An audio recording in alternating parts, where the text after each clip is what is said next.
A série Diagnósticos da Modernidade Contemporânea busca compreender as constantes mudanças que envolvem as sociedades modernas.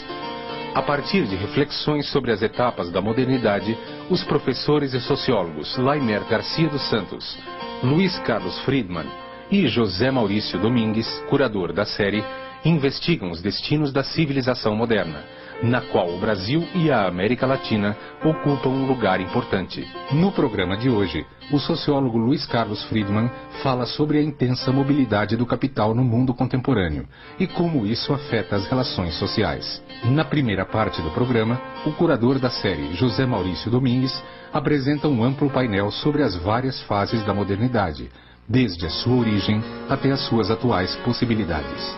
A gente pode pensar que a modernidade se inicia, basicamente, no século XIX, na Europa e nos Estados Unidos, através do estabelecimento de algumas instituições básicas. Fundamentalmente, o mercado capitalista, com a sua típica divisão de classes, burguesia e proletariado, uma tendência à polarização, fundamentalmente. Junto a isso, um Estado que o liberalismo queria que fosse o Estado mínimo, mas que é um Estado fundamentalmente burocrático, seja ele mais amplo ou mais restrito, tenha mais capacidade de intervir na sociedade ou menos capacidade para cumprir com esse tipo de tarefa. Na França ele tinha mais, na Inglaterra ele tinha menos, na Inglaterra ele tinha mais em relação às colônias, menos em relação à sociedade interna, mas era um Estado diferente do Estado patrimonial da Idade Média, porque ele tinha uma burocracia racionalizada, que tendia a não tratar o Estado como uma sinecura da qual se pudesse trair lucros.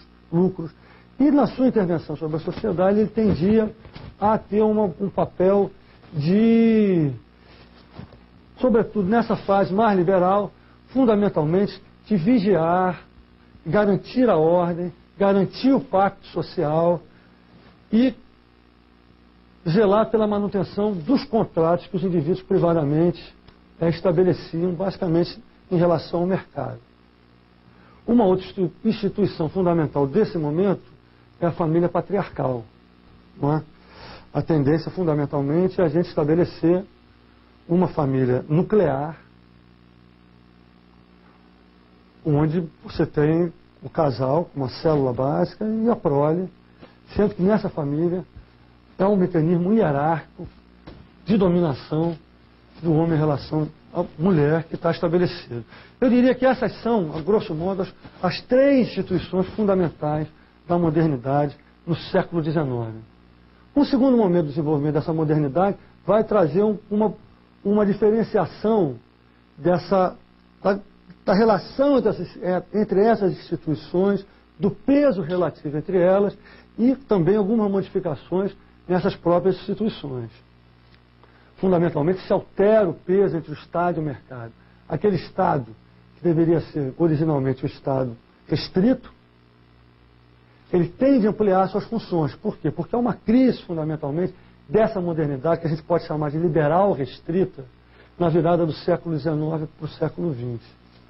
Essa é uma modernidade que não consegue incorporar os trabalhadores, que estão fundamentalmente excluídos, né, dos benefícios que a modernidade seria capaz de oferecer, dos benefícios que a intervenção e a colonização da natureza é capaz de oferecer, né? A crença de que a modernidade faria a abundância disponível para todos, mas o funcionamento do mercado capitalista não permite que isso aconteça. A gente tem um fenômeno de pobreza generalizada nessa sociedade e as crises cíclicas do capitalismo acentuam isso. Então, há todo um esforço da classe trabalhadora para se incorporar às instituições modernas, mas aquelas instituições liberais centradas no mercado e no Estado restrito não permitem que isso aconteça. E essa crise da virada do século vai forçar a uma redefinição, então, da forma de incorporação dessa população à sociedade moderna. O Estado vai crescer o seu papel nesse momento. Por quê? Porque é o Estado que vai poder responder através de uma série de mecanismos, aos quais eu vou me referir daqui a pouco, a essa demanda de incorporação à sociedade feita pela classe trabalhadora, está se organizando em sindicatos, está tentando influir na política, faz um esforço, inclusive inicialmente, até para ganhar o voto, porque ela não tinha direito a isso. Né? Então a gente passa há uma fase onde o Estado vai ter o maior peso. Isso é concomitante, esse maior peso do Estado, à crise econômica propriamente do capitalismo. Porque durante o século XIX, o liberalismo tem a crença também que o mercado é autorregulável. Basta que você rompa com os entraves que as sociedades feudais impunham à livre circulação de mercadorias, à livre venda e compra da força de trabalho, para que as pessoas possam produzir riquezas e que a sociedade funcione com mecanismos de regulação automáticos. O que se descobre durante o século XIX é que isso não é verdade. Que o mercado deixado ao seu bel prazer, ele cria crises permanentes. Na virada do século começa a se estabelecer também a visão de que então é necessário regular esta sociedade de uma outra maneira. E o instrumento também vai ser utilizado, vai ser o Estado.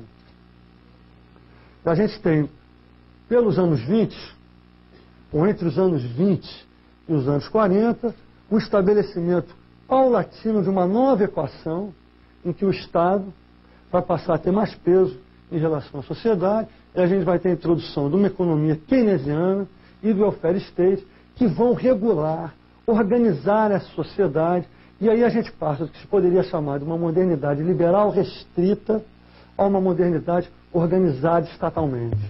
O economista e jornalista inglês John Maynard Keynes foi um dos teóricos econômicos mais importantes da história. Suas obras lidaram com a procura de soluções para recessões econômicas baseadas em uma política governamental de criação de empregos. A sua teoria econômica, a economia keynesiana, analisa a situação econômica de um determinado país